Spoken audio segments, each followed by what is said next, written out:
আসসালামু আলাইকুম। রান্নার গল্প চ্যানেলে আপনাদেরকে স্বাগতম। আজ আমি তৈরি করে দেখাবো কিভাবে সহজেই অল্প উপকরণে চিকেন বিরিয়ানি তৈরি করা যায়। তাহলে চলুন শুরু করা যাক। প্রথমেই পাতিলে পরিমাণ মতন তেল দিয়ে হাফ কাপ পরিমাণ পেঁয়াজ কুচি এবং 1.5 টেবিল চামচ পরিমাণ আদা রসুন পেস্ট দিয়ে দিচ্ছি। এর সঙ্গে আমি দেব হাফ চা চামচ পরিমাণ জিরে বাটা। এখন এই সবগুলোকে ভালোভাবে তেলের সঙ্গে ভেজে নিতে হবে। এখন আমি দিয়ে দিব মুরগির মাংসগুলোকে ভালোভাবে নেড়েচেড়ে ভেজে নিতে হবে লাল লাল হওয়া পর্যন্ত। দেখতেই পাচ্ছেন আমার মাংসটা প্রায় ভাজা হয়ে এসেছে।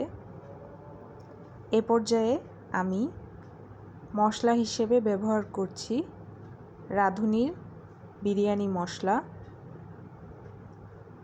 এরপর আমি দিয়ে দিচ্ছি গরম পানি মশলার সাথে এবং এখন দিয়ে দিচ্ছি পরিমাণ মতো লবণ। মাংসটা ভালোভাবে কষিয়ে নিতে হবে।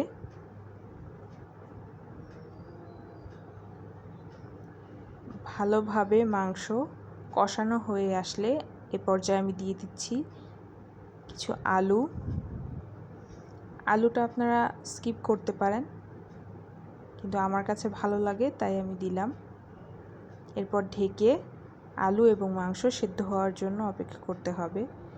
ঢাকনা খুলে দেখতেই পাচ্ছেন খুব সুন্দরভাবে মাংস এবং আলুগুলো সিদ্ধ হয়ে গেছে।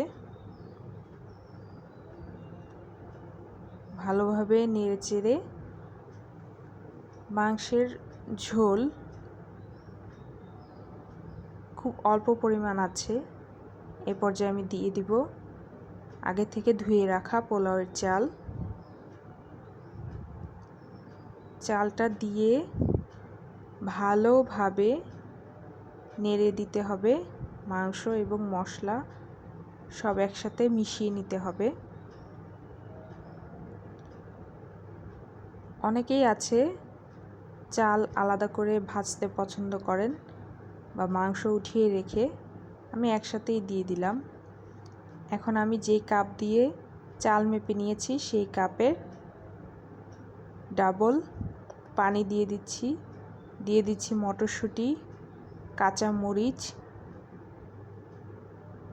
ভালোভাবে নেড়ে বলক আসার জন্য ঢেকে দেব।